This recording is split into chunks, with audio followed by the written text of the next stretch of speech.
Ja, we gaan vandaag eens even aan boord kijken van de baggerschepen. Dan kunnen we eens even bekijken hoe de Geul er momenteel bij ligt.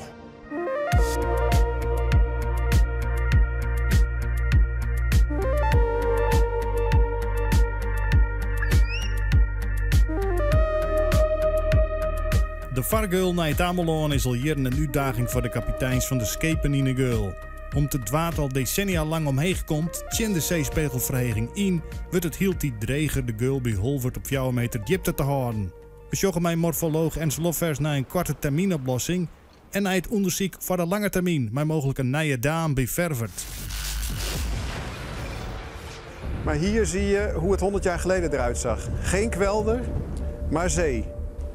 Dus vroeger stroomde het water helemaal tot aan hier. En nu stroomt het eigenlijk tot aan iets voorbij de pier, tot richting het wandtij. Het betekent dus ook als reactie daarop dat de Geul zich heeft teruggetrokken. Wat je hier ziet is het opschuiven van de dijken afgelopen honderden jaren hebben we het dan over, zeewaarts. En de aanleg van de afsluitdijk, de Lauwerszee-dijk. Die aanleg van die dijken en die dammen die hebben een geweldige impact gehad en nog steeds op de ontwikkeling van de Waddenzee. Die verheging je nog hield die terug, ook de laatste 20 jaar. En dan zie je dat duidelijk nog langs die kwelderrand, ter hoogte van de wadplaten voor de kwelder, dat het daar nog steeds omhoog is gekomen. Sinds 2004, tussen 2004 en 2017, zijn de delen soms met een halve meter omhoog gekomen. Dat is ook weer om te vinden in het baggervolume per jaar. Het baggeren van de Geul naar het Ameland kost het nou al een lietse 4 miljoen euro per jaar. Ja, en dit is een van de meest dynamische stukjes momenteel in de vaarroute. We hebben jaren gehad dat we hier om en nabij de 500.000 kubieke meter moesten baggeren. En door beter te schakelen met de natuurlijke beweging van de geulen, betekent heel snel kunnen schakelen met die dynamiek, zouden we baggerwerk kunnen besparen.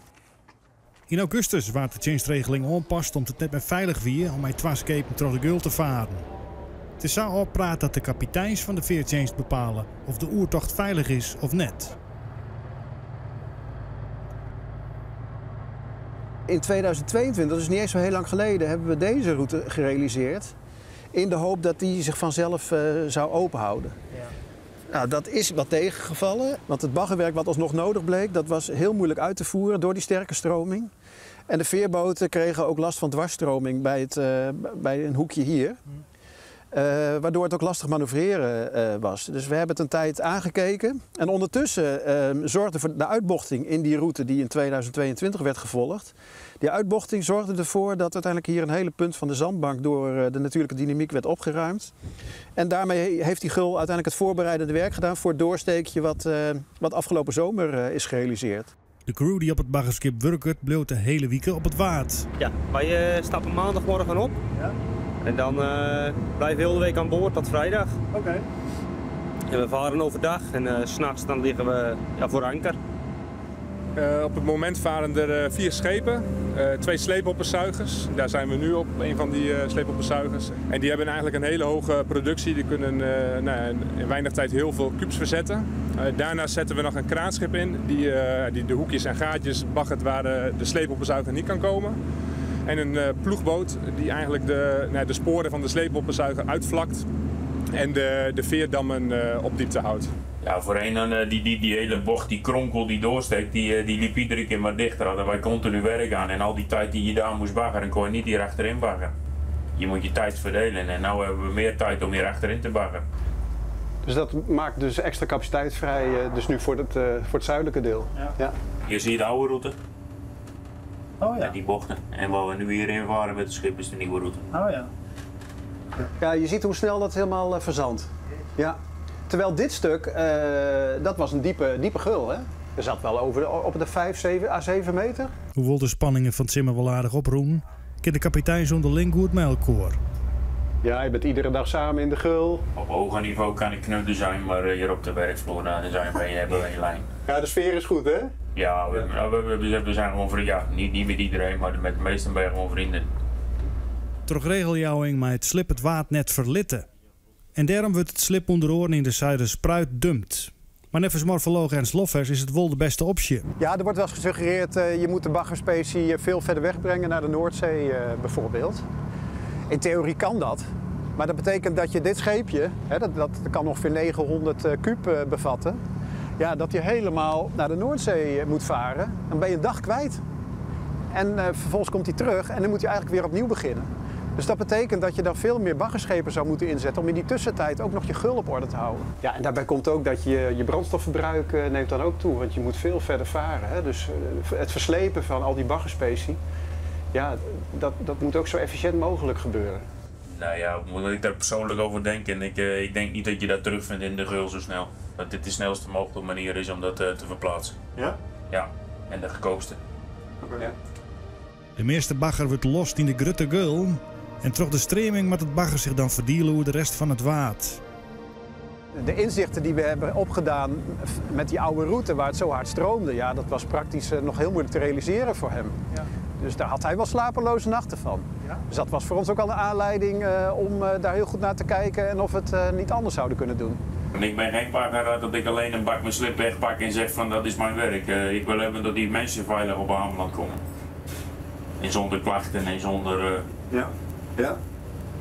Ja, als je kijkt naar de echt lange termijn ontwikkelingen, dan zien we een doorgaande trend, of dat verwachten we, van de aanzanding rondom Holwert. Het wad wordt hier droger en droger. Dat betekent dat de gul zich verder terugtrekt. En dan is de vraag van, ja, waar zou je op lange termijn terecht kunnen? We hebben in de afgelopen jaren onderzoek gedaan naar de veerverbinding naar Ameland. En daar hebben we eigenlijk 2 oplossingsrichtingen onderzocht. En de ene oplossing is het verplaatsen van de veerverbinding naar Verwerd. Dus dat zou betekenen dat er ten noordoosten van Verwerd een nieuwe haven gebouwd zou moeten worden. Dat hebben we in de afgelopen jaren onderzocht. En het voordeel van Verwerd is dat de veerboot dan gebruik kan maken van het Danziggat. En het Danziggat is een geul die van nature veel dieper en veel breder is dan de geulen waar we bij Holwert gebruik van maken. En dat betekent dat we minder hoeven te baggeren, zowel in volume maar ook in oppervlak. Ja, en dat is gewoon gunstig voor de natuur, omdat je de natuur minder verstoort.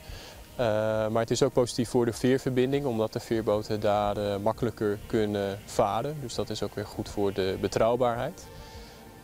Daar staat wel tegenover dat je dus een nieuwe veerdam zult moeten bouwen in dit prachtige gebied, belangrijk natuurgebied. Ook voor onder andere vogels en zeehonden. En dat heeft best wel een impact. En ook hier voor het binnendijkse gebied, want je zult toch nieuwe infrastructuur moeten aanleggen. Bijvoorbeeld een nieuwe weg en een nieuwe parkeerplaats. En dat is ook wel een beetje het dilemma van. Je gaat dus veel minder baggeren, maar daar staat ook wel die impact van die aanleg van de nieuwe dam tegenover. We hebben wel al kostenramingen gemaakt in het project. En die ramingen laten wel zien dat omdat je dus veel minder gaat baggeren, bespaar je heel erg op je beheer en onderhoud. We hebben daar ook prognoses van gemaakt, van hoeveel moeten we dan in de toekomst baggeren. En die prognoses laten zien dat het echt wel gaat om orde grootte 75% minder ten opzichte van de veerverbinding bij Holwert. Dat we wel verwachten dat we die investering van die nieuwe veerdam, dat we die binnen de levensduur van de infrastructuur, dus de tijd dat die infrastructuur mee moet gaan, dat we die wel weer terugverdienen. Een radicalere oplossing is het varen op tij, dus alleen nog maar fluid. Maar dat blijkt in het onderzoek net zo gunstig als het ligt. We verwachten wel dat ook als je op tij gaat varen, dat je dan nog steeds best een groot deel van die gul zult moeten onderhouden. En ook wel op frequente basis. Wat dus ook betekent dat die vaargeul en de bodem van de vaargeul eigenlijk niet de tijd krijgt om zich te herstellen. En dat daarmee de positieve invloed die het varen op tij zou hebben voor de natuur, uit het onderzoek blijkt eigenlijk dat die best wel beperkt is. Het blijkt dat het op een deel varen met de dieselschepen een soort impact had. Dus dat is ook wel een van de adviezen die uit het onderzoek komt van kijken of je die veerverbinding dus kunt verduurzamen. Daarnaast is het ook zo dat ook de baggerschepen natuurlijk een bepaalde uitstoot met zich meebrengen. En ook bij de aanleg van de veerdam heb je ook te maken met de milieu-impact. Bijvoorbeeld door het beton en staal wat daarvoor nodig is. We gaan er nu vanuit dat als er een nieuwe veerdam op een andere locatie gebouwd wordt, dat we dan de oude veerdam bij Holwert opruimen. Dus dat die wordt gesloopt. En dat betekent dat de natuur zich hier ook weer kan herstellen. En dat is eigenlijk ook wel, we verwachten dat het ook noodzakelijk is voor het verkrijgen van de vergunning van de bouw van de nieuwe dam.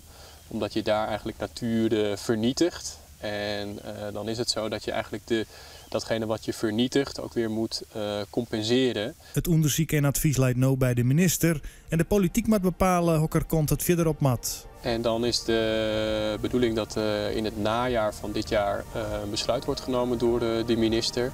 Nou, dan zullen we dat ook nog echt verder moeten gaan onderzoeken, uitwerken. Ook de juridische procedures doorlopen.